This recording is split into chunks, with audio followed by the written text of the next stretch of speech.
Cool, Connor. What's up, man? How we doing? Great, Taylor. Thanks for having me on. Yeah, I know we were just talking off air a little bit, but give me a little rundown on what Rebuild PR is. What your background is, and what your specialty and your niche and your focus is these days. Yeah, man. So spent the last 10 years working in collegiate and professional sports, kind of bouncing around the country, Mississippi State, Pitt, Liberty, Arizona Cardinals. Um, Always spent time working in the return to play side, sports science side, performance side. Always kind of had that niche. And then about a year ago, decided to step away, open up Rebuild Performance and Rehab in Pittsburgh, Pennsylvania, Yep, where we specialize in return to play, performance, and kind of bridging that gap between the two.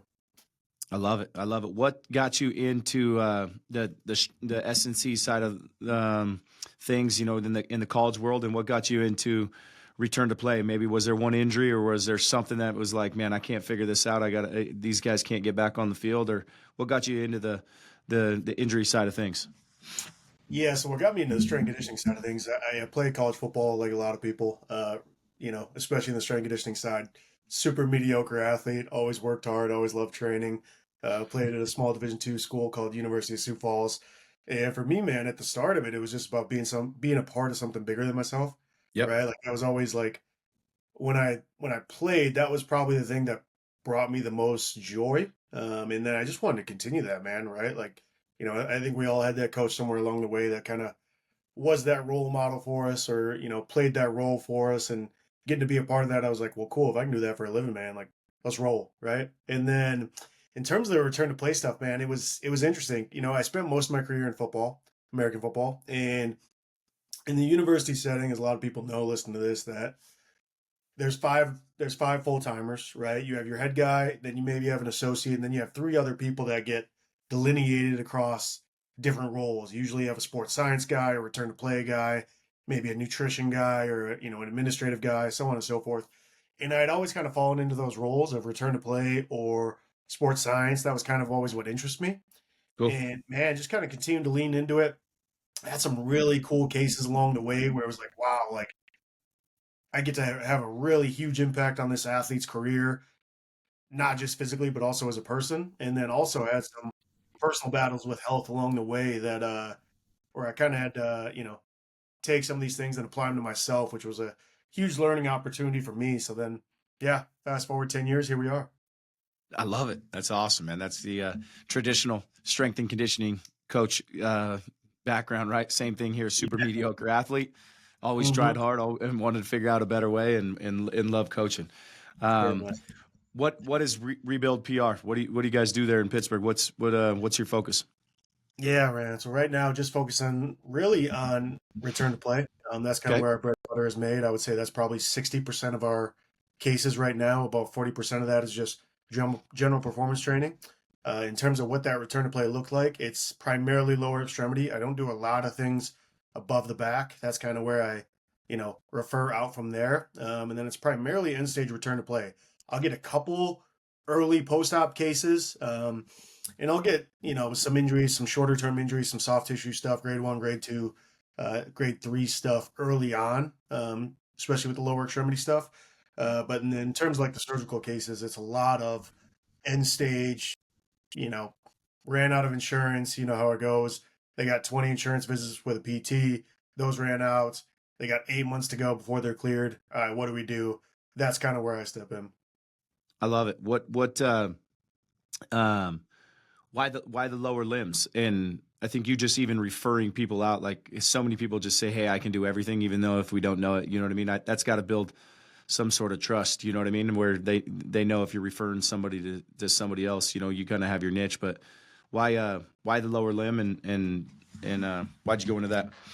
Yeah, man. So for me, it was one of those things. It was like I knew that if I really wanted to do this return to play thing, eventually I was going to have to specialize. And I had talked to some really cool people in the field, and that was kind of one of the things that they recommended for me, man.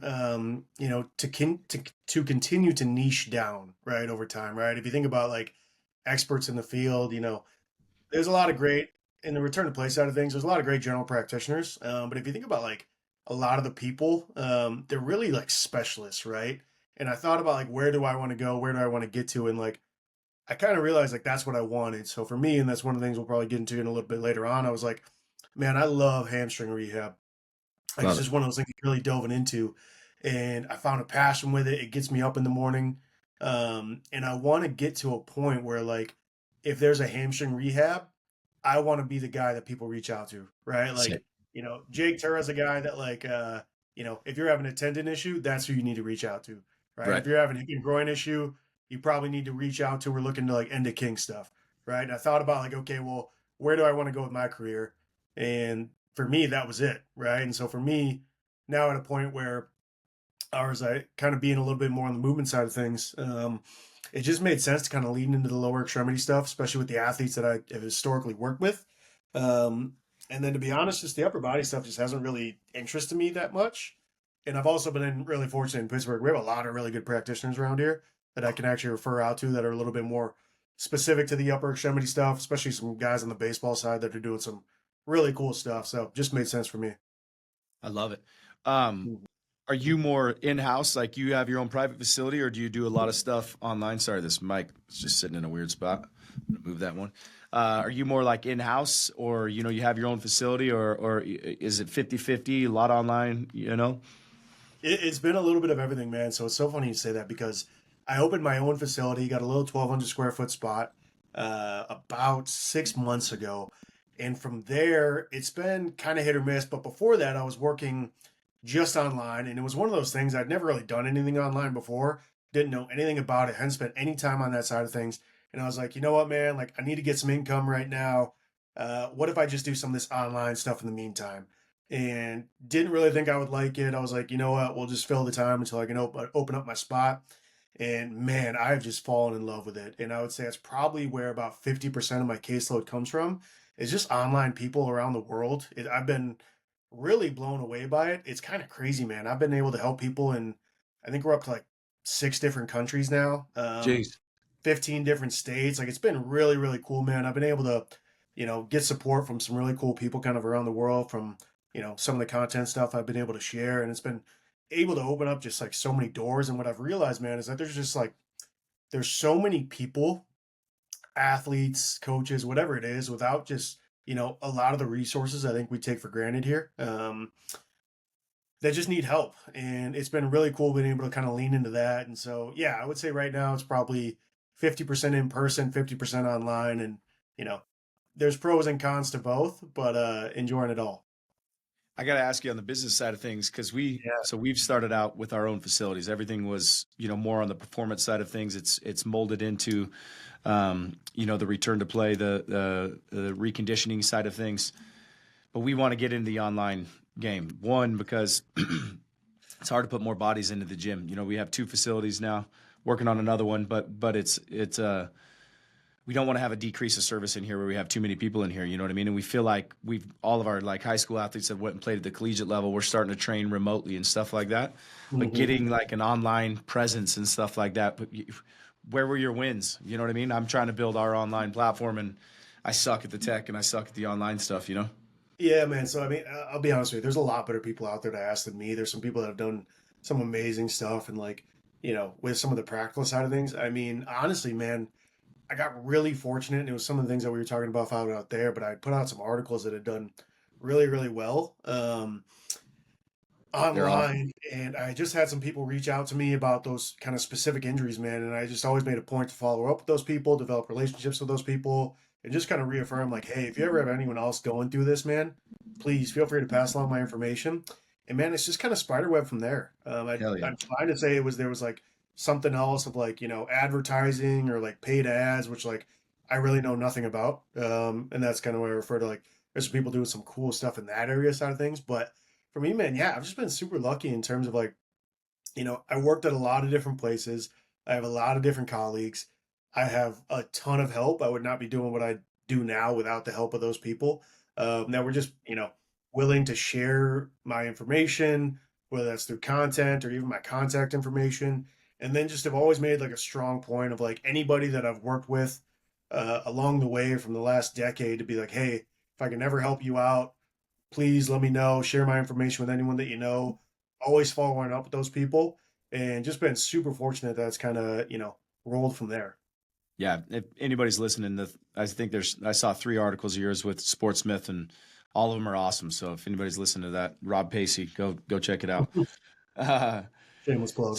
so let's get so the whole point of us meeting is I want to get on the practical side of things. I think one of the biggest things that everybody struggles with is the hamstring. I think it sounds like it's one of your niches. You know, the rebuild system on the hamstring. What's your framework? What's your philosophy? You know, like when you're first getting into it, you know, let's start from the top. You know, what are we asking? What are we looking for? What's your assessment process? What are we doing?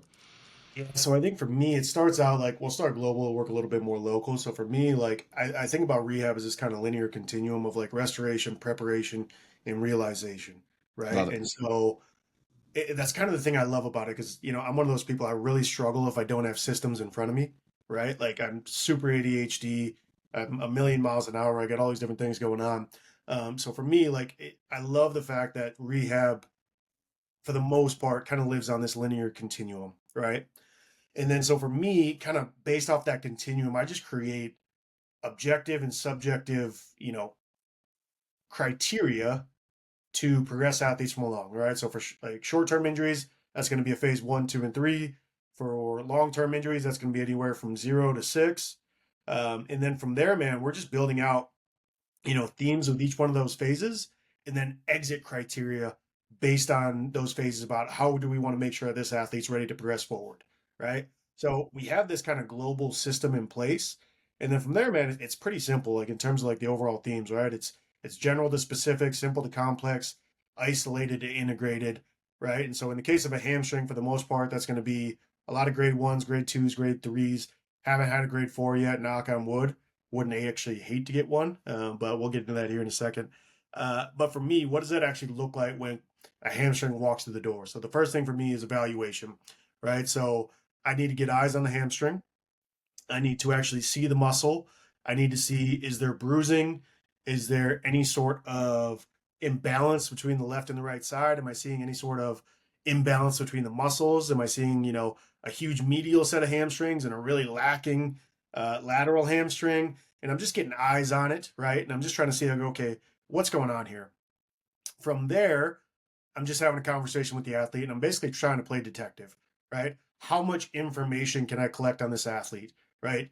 Injury history, the big one. That's a huge one for me, right? That's, if we look about injuries in general, number one thing, what is your previous injury history, right? Have you had hamstring injuries before?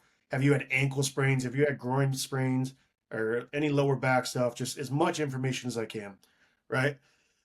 From there, I'm trying to figure out, okay, what was the mechanism? What is the sport? What is the athlete? What is the gender? All these different things, right? So we're just asking all these different questions, trying to collect as much information as possible, right? And so then that's going to start to lead me down the rabbit holes of like, okay, where and why did this happen, right? Is it the victim? Is the hamstring the victim or the culprit, right? Is the hamstring actually issue? Is there's something else kind of going on? Which will then take me to a little bit more of like a hands-on assessment, right? So I'm looking at uh, range of motion testing. So in specific case to the hamstring, I'm going to look at a straight leg raise, both active and passive, right? Okay. Depending upon kind of where they're at in that injury process. Straight Are leg, you looking at, looking go ahead. on that? Sorry, Connor, on that. Are you looking for, do you have a certain range that you're looking for? Or are you looking more for symmetry between limbs or? A little bit of both. All right. I Yep. don't have any hard set numbers off the top of my head, but you know it kind of when you see it. Yep. I'm a big believer. Like I think some people, and I say this because I've made this mistake. Some people conflate hamstring mobility with like health or performance, and really a little bit more on the performance side of things. But like to me, it's more so if somebody lacks hamstring mobility, it's a sign of either damage, right? So inherently in this case, hamstring injury, or two, function of the pelvis, right? Yeah. So for me, I'm just trying to check more so like, are they within reasonable ranges? Okay. And it does it reasonably compared to the opposite limb, right? So straight leg, lateral bicep, or the lateral hamstrings. And then I'm looking at it just straight up 90-90, same thing, active and passive. That's a little bit more medial hamstring. And I'm just trying to see the difference there, right? Okay. From there, I'm doing some manual muscle testing, right? So just kind of checking strength. How does the athlete respond? What is their pain level? Just trying to get an idea of kind of where they're at. Where is the pain? Is it distal? Is it proximal? Is it medial? Is it lateral? What is the pain? Or how high is that pain? What is actually causing that pain? Somewhere between 1 and 10. And then from there, I'm just trying to kind of figure out, okay, so I have all this information now. Hopefully, from that standpoint, or after that, I've actually gone to some strength testing. I use a Nord board. Um, really fortunate to have that right now. If they can perform that, right? I generally don't want to rush them into that. But if they can perform that, let's say it's a grade 1 or a grade 2, just trying to get an idea of asymmetries and stuff like that. And then from there, I'm trying to target a diagnosis, right? So this is where it's hard. And it's one of those things that I've had to have a lot more exposure to over my career just because I'm not a doctor. I'm not a medical practitioner. I'm a performance coach and a sports scientist by trade. And so, but from there, I'll lean into the British Athletic Muscle Injury Classification. Are you familiar with that? Not really. Nope. Okay, so this is, I Oh think it yeah, came yeah, out 2014. yeah. No, I know This what is you're talking for the listeners. Came out in 2014 out of Europe, I think England, obviously, and it's just a good way to describe hamstring injuries, which historically had just been kind of described, 0, 1, 2, 3, and they still do use that, right? So 0 being if we would get imaging done, no sign of damage, it's just kind of neuromuscular, think like you know, delayed onset muscle soreness. 1 being a minor tear, 2 being a moderate tear, and 3 being a complete tearing of the tendon, right? But then what they did was they took it a step further and they looked at A, B, and C. A being myofascial in the muscle, B being musculotendinous junction where the muscle and the tendon kind of meet, and then C being actually tendinous. And what I think we realized, like, and this was just kind of like an aha moment for me. I think like when I was in undergrad and like coming out, I was like, when you think about the hamstring, it's like, well, it's just muscle, right? What we realize now, there's a lot more tendon or tendinous structures kind of in that hamstring. And they run a lot deeper than we think, both distally and proximally. And that's going to dictate a lot about how we go about rehab, right? We know tendons adapt much differently than muscles. They need much more slower loading. They need much more consistent loading. They need much more loading over longer periods of time. And they have a much higher re-injury rate versus a little bit more on the muscular side. They're going to respond to dynamic loading much earlier. They're going to heal much faster. We can overall just be much more aggressive in that process. So just taking this all back, once I have all that information, I'm trying to identify, okay, what is the grade 0 to 3? And then where is that damage? Is it an A, is it a B, or a C? And then that's going to give me the information to kind of progress forward based upon that information that I got and kind of lay out that roadmap from like, okay, now I know what the damage is. Now I know how I need to go about kind of reverse engineering that process to get them back. If you are you getting imaging from them, or if you're getting them in a later stage, hamstring you might get earlier stage probably than like an ACL, but like say if a PT refers with them, you work well with PTs, right? Yep. So Yep. Really so fortunate. That's so, a good one.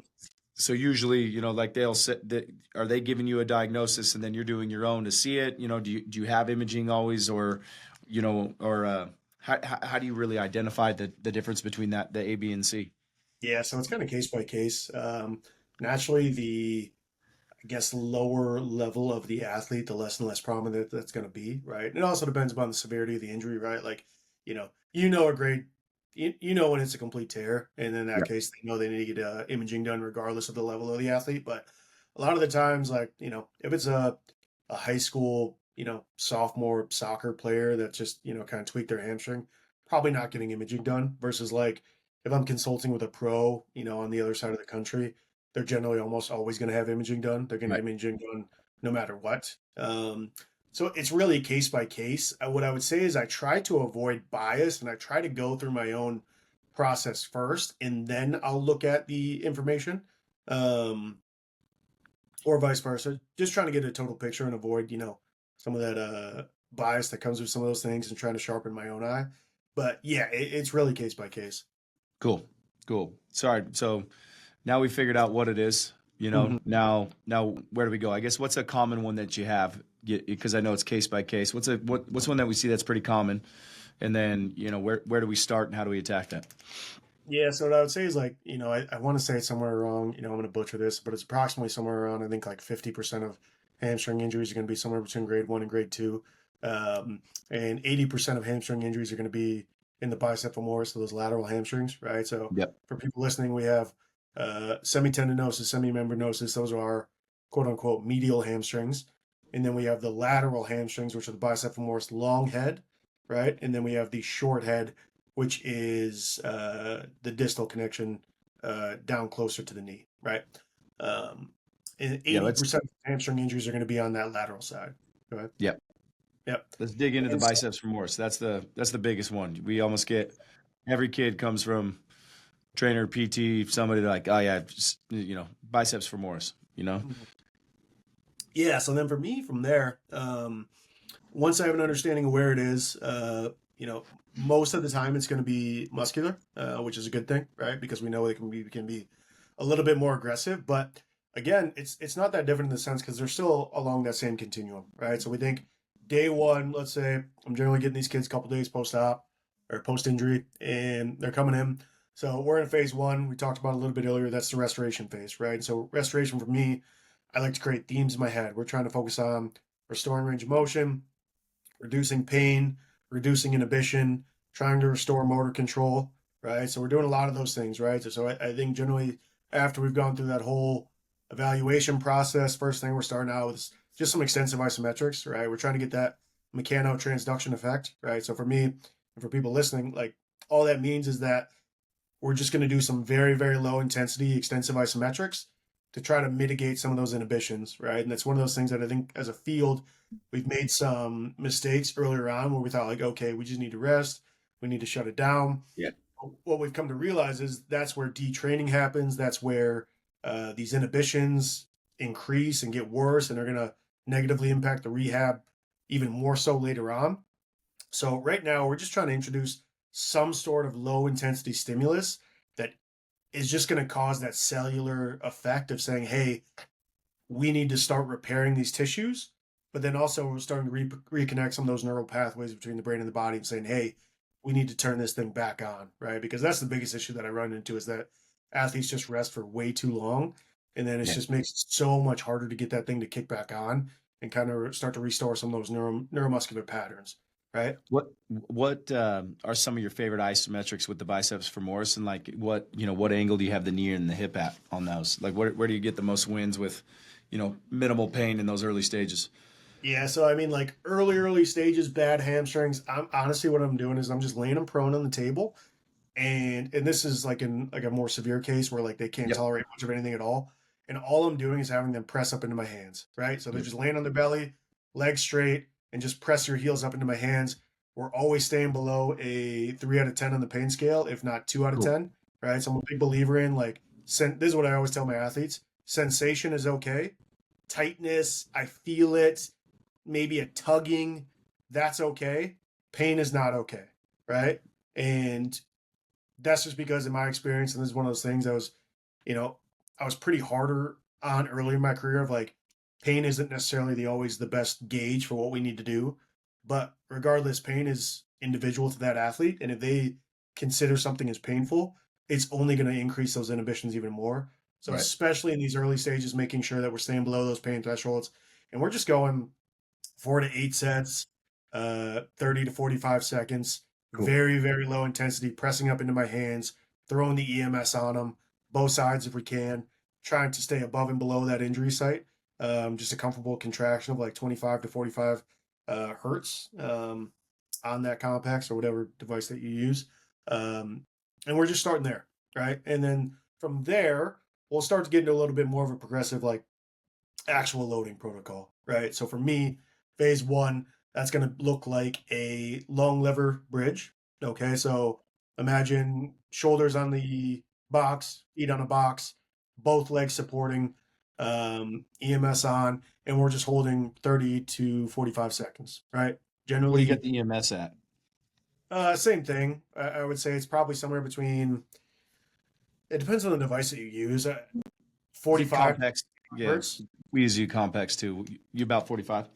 Yeah, 45 to 65. But like, honestly, just general rule of thumb for anyone out there, just a comfortable contraction. Doesn't cause pain, and you can actually see the muscle twitch, right? I like that. That's a good Yep. gauge.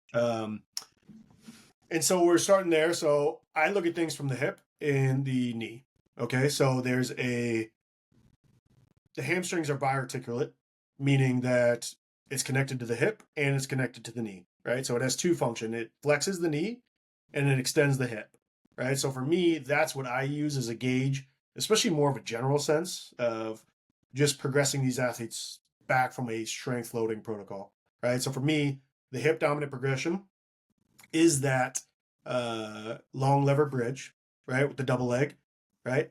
Once they show that they can tolerate that, we'll progress to a single leg, right? And I'll add a band there in between their feet, right? So if you just think about like those really thin yellow mini bands, I'll put that around their feet. And once they go to one leg, they'll actually flex that opposite hip, and I'll have them turn that foot out, right, just to activate a little bit more bicep femoris. Love it. Okay, so especially targeting that. And that's one thing that I've found is that like and there's some really cool people, and I'm blanking on their names off the top of my head that have done some really cool stuff on this. But like, I'll give you a quick example. I can't say the name, but there was a really, really famous running back a couple years ago who had a hamstring injury, and I got really tight with the director of strength conditioning there, and he pulled his hamstring. They rehabbed him for 4 weeks. He PR'd on the Nord board by like 200 newtons, and for anyone listening, like 400 would be considered very, very good. I think he hit like a 600, something insane, right? And then he goes back out there the next day and he pulls his hamstring, right?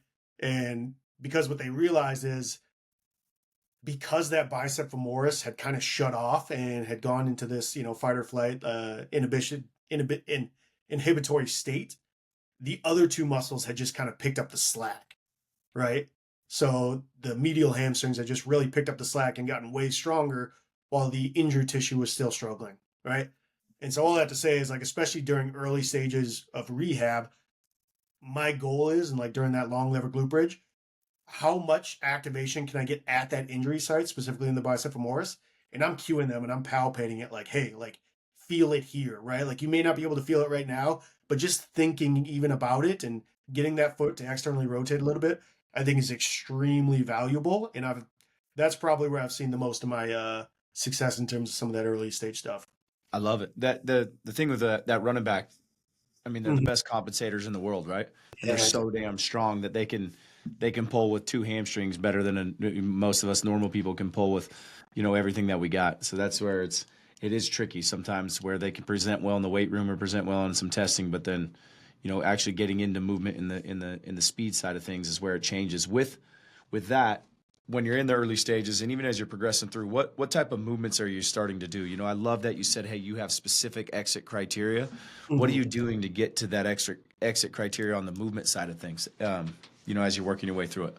Yeah. So phase one is going to be really simple. It's just going to be basically, I want to see them uh, tolerance to extensive isometrics. I want to see them normalize walking gait, and I want to see them between or below, I should say, 35% intralimb asymmetries from both a range of motion standpoint and both a strength standpoint, right? Once they've kind of hit those thresholds, we can start getting into some more of the movement variable stuff and actually getting into like our actual return to run protocol. Now, phase one, if they can tolerate it, we're already doing some stuff, right? Like we're doing some you know, some stationary cycling of the leg. We're doing some wall isos, right? Just to kind of maintain those patterns and just trying to kind of rewire some of those things, especially if I feel like it is a movement issue, right? And that's, maybe something we can get into in a little bit later on. But like generally when I come across hamstrings, one of the first questions that I ask myself is this a physical issue or is this a movement issue? Right. And there's kind of a series of questions that I'll ask myself to try to figure out which one it is, which is going to dictate where I spend the majority of my time, which has been interesting, especially on the private side of things. And I'm sure you're, used to this. On the team setting, it was cool because I was like, I got them really as much as I want, right? Like 7 days a week, 24 hours a day. Like if we need to rehab, we're going to rehab. Right. Now, if I get these people for 2 hours a week, right? So I got to be very, very intentional about what I'm doing with them and what we're actually going to spend that time focusing on. But all that to say is, yeah, early stages. Can you walk normally? Can you tolerate extensive isometrics? And are you below that kind of 35% threshold? Cool. And Yeah. then now we're starting to get back to some impact, get back to some running, push it a little bit Mhm. in the weight room. Where what are we doing? In terms of the weight room or on the field? let's maybe look at both. I think that's the some people are so much on the we have to strengthen the hamstring. Yep. Some people are so much on the movement side of things. You know, for me, mine is more on the movement side of things. Mine is, like you said, restoring gait. You know, can we do walking dribbles? Can we do, assisted plyos? Mhm. Can we get full foot contact? Especially when that foot hits with a hamstring, because that knee usually wants to stay flexed. Mhm. What is the pelvis doing? Is it working the right way? What's the ankle, the knee, and the hip? I love what you said too, like globally to locally, like you're looking at everything else. So Mhm. like, say we're in those mid stages to where they can start. They feel like they might be able to do some light running or some sort of running progression. Plus, you're trying to still work on some of that strength in the weight room. How do you work those two together, and what's your strategies on those? So they're concurrent, right? So for me, let's say we get a little bit deeper, so they've kind of gotten out of that stage one. We've started to get into some of those uh, more of our return to run protocols. So for me, what I use is a 3 gear series, and I took this from Derek Hansen a couple years back, and have just kind of ran away with it, and I love it. And basically, all it is, we're doing some sort of A series drill, right? He uses dribbles a lot. I like dribbles in certain populations, but generally, what I'll do is I'll just start out with a march and see how they respond with that, and then we could do a dribble, we could do a high knee. It really doesn't matter, right? But just the idea is there's 3 gears. Gear one being raising above the ankle, right? Because the more hip flexion that we go into on that injured side, the more of a stretch we're putting on that hamstring. And the higher you go, inherently, the higher that ground reaction force is going to be, right? So I'm usually doing 6 to 12 sets of 10 to 20 yards of drilling. Yeah. Like that's kind of my entry point, right?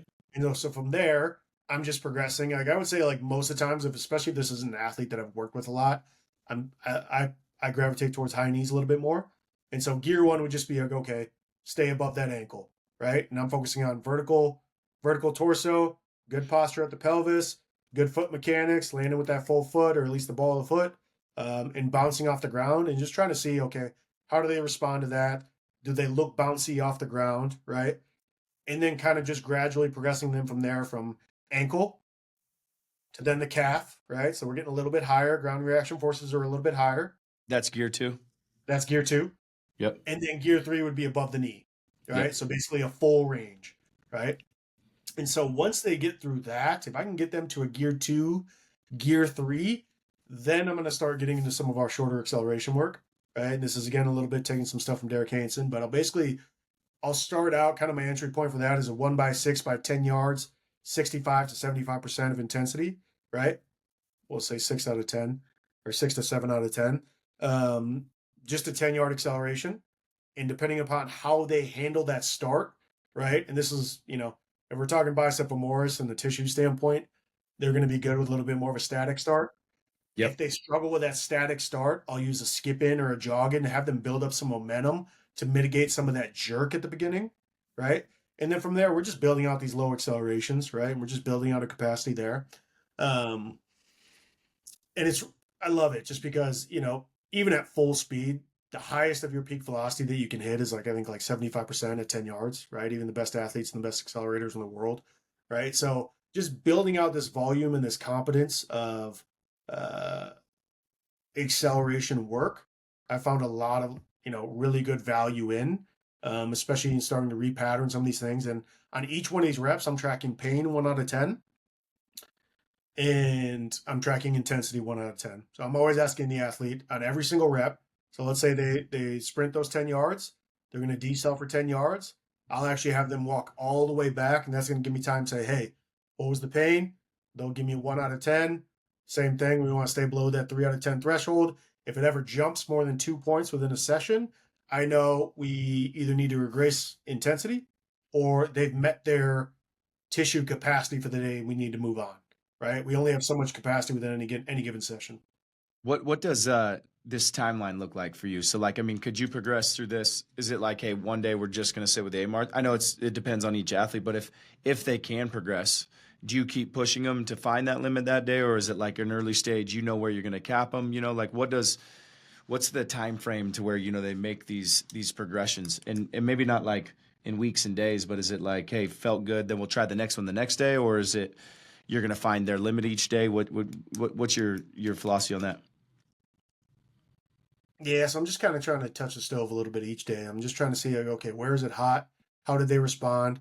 And I kind of have, like I said, my entrance points for those things, and I think those are really important to have, just because I'm a big believer in, like, Alan Murdoch is a guy doing some really cool stuff in the space, but he has this principle called baseline plus one, and just the concept of being, we only want to introduce a new stimulus once at a time, because if we introduce multiple stimuluses at a time, we just don't know what's actually The issue. either if something, yeah, what is causing that issue, right? So for Right. me, like, I'm always going to start with that gear series.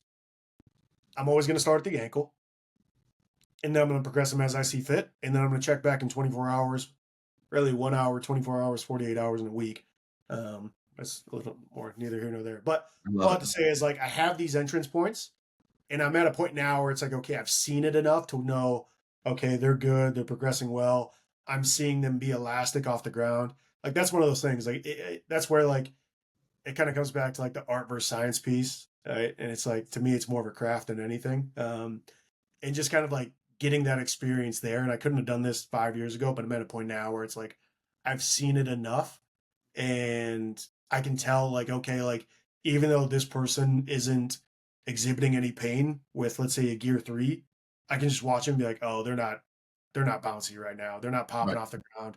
There's still some inhibition there, right? So maybe I need to scale back.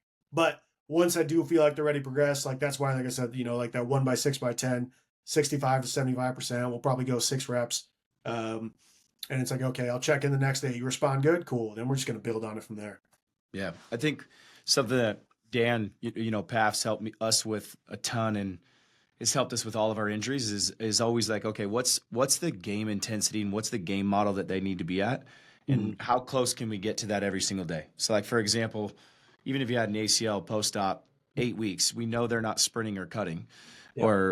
or chain. I mean, Murdoch might get a few guys that can do that, but for the most part, they're not. But what's the best intensity we can get them to, in a safe range? And that with our hamstrings has been like with the dribble progressions. I love how you made that simple: gear one, gear two, gear three, but to where it's like, okay, what's the best height and what's the best speed that we can get them every day to that it's going to mimic as close to their game model. And we've seen it to where it's like we can push them to a certain limit to where, say, hey, we're doing like a dribble over the calf, more of like the piston action, like what you were saying, more of the high knee. But then we start getting a little bit more elliptical. Okay, it feels okay. We start working our way forward. We've seen it to where they almost like, ooh, that one hurt a little bit. It's like, okay, hey, let's bring it down as long as, it's in that two range. Then they're like, oh, that feels good. It's almost like after a few reps, it's that we our body like decreases the threat, and we can almost bring it back up.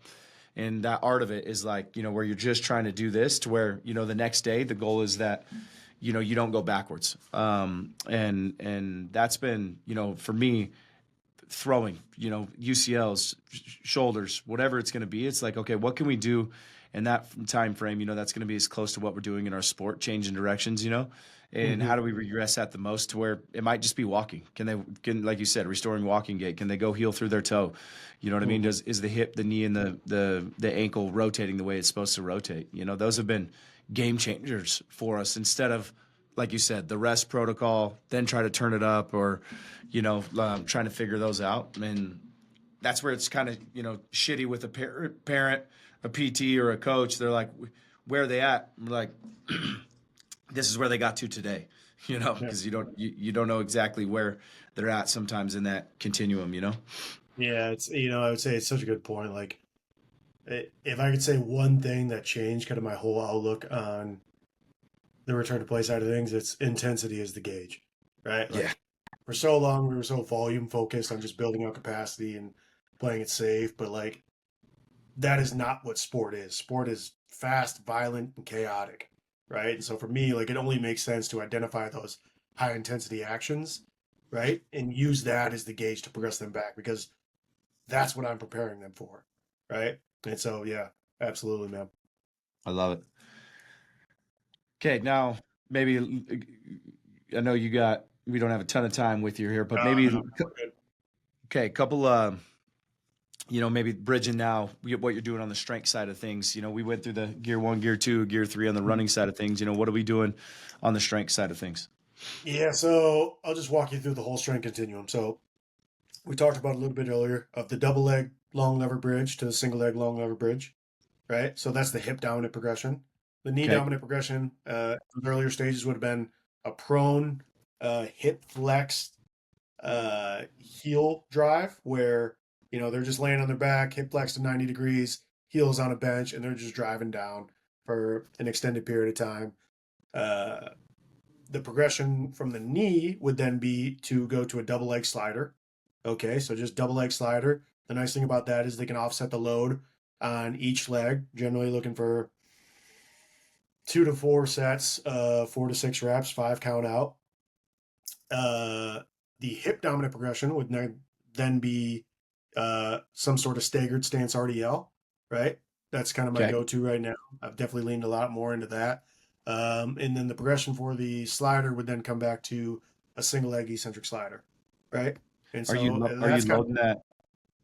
Sorry to interrupt there. yeah, Are you loading that B stance RDL there, or yeah, are you holding? Yeah. Okay. Sweet. kind of as tolerated, right? So I think Yep. more than anything, I'm trying to pattern. I'm trying to get the pelvis and the rib cage in the right place.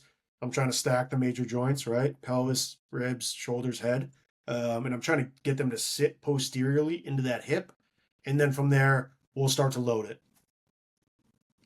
Cool. Love Yep, it. and yeah. So I mean that's the strength protocol. It's very very simple. We'll progress from there, and then by that point, man, like it takes about 2 weeks to start to see some structural adaptations, right? We see increases in fascicle length, start to see some of those things start to heal up. Like we said, tissue responds pretty quickly, right? If this was more tendinous injury, we would have been on the isometrics for a lot longer and also been doing some different ones as well. Um, yeah, so the strength stuff is very, very simple. We're just progressing kind of 1, 2, 3, both at the hip and the knee. And then I would say the only other thing that we're adding in there is I'm also always going to be doing some rotational stuff, right? I mean, it's been really cool. We're starting to see some people put out some really cool stuff on the rotational side of the hamstrings, Yep. and just trying to identify ways to increase rotation. Like, right, if we look at so much of the running in sport, there's so much of a curvilinear nature.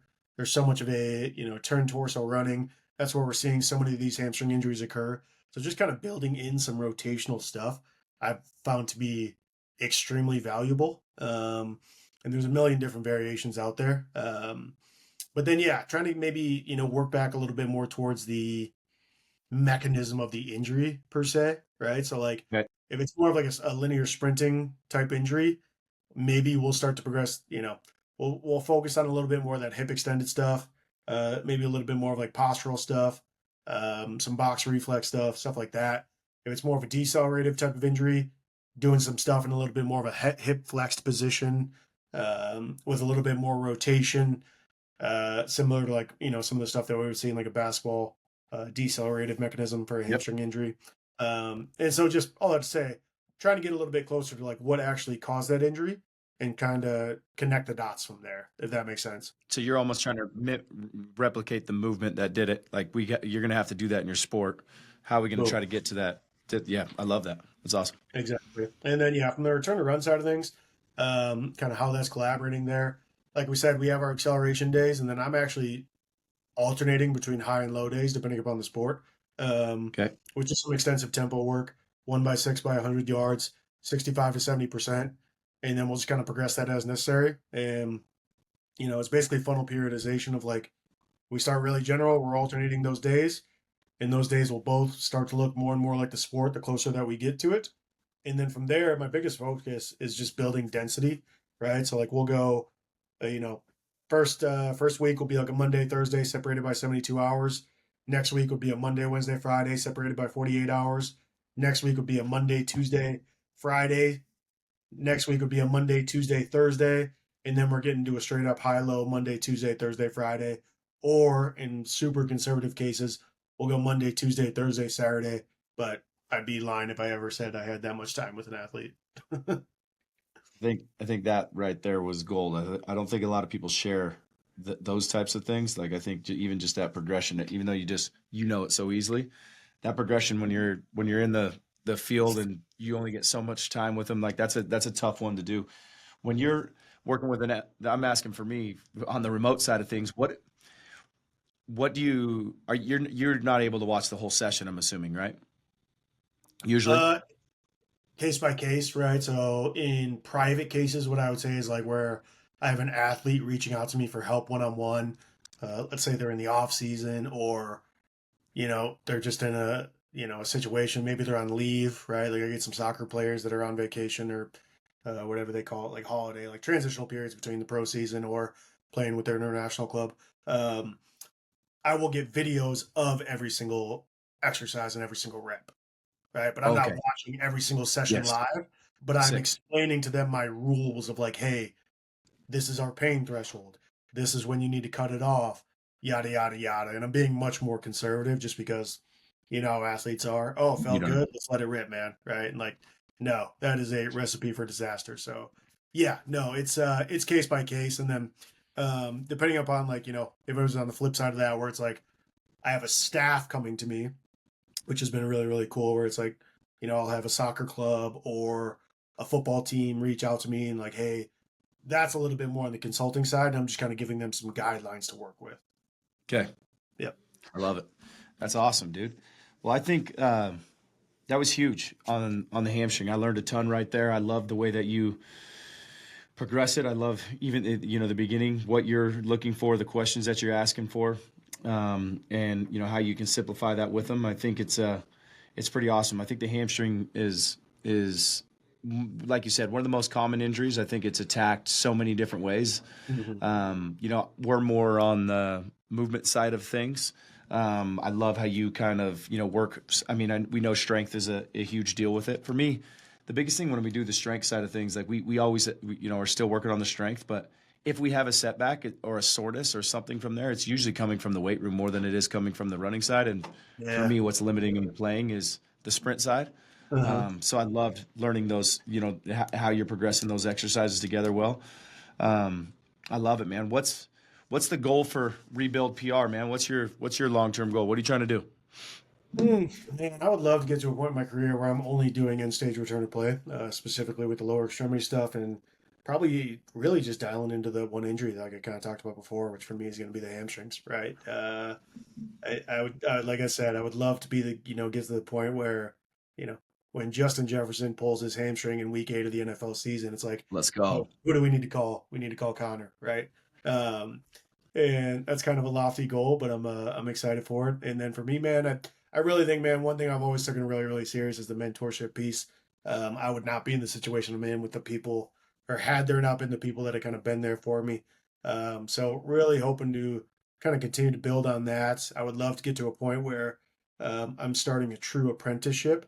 And this is kind of my soapbox here, real quick, is that like I think our field is going really, I don't want to say in the wrong direction, but I think we have inherently a lot of issues of like too much of a an academic led environment. Like I know Altus is doing some really cool stuff right now with like their master's program, and that's kind of where I think our field needs to head to. I think we need to move towards a little bit more of a true apprenticeship, just because I do think that what we do is so much more of a craft than anything and requires so much hands-on experience.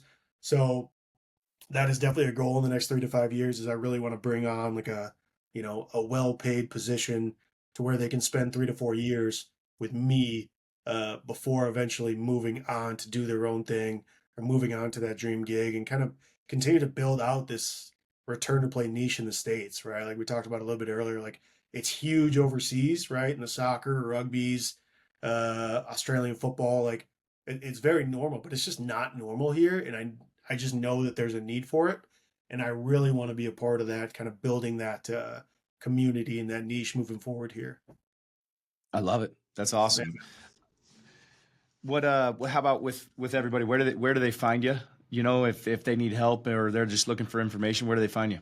yeah. Anybody listening, if I can help out in any way, please feel free to reach out anytime. Happy to answer any questions.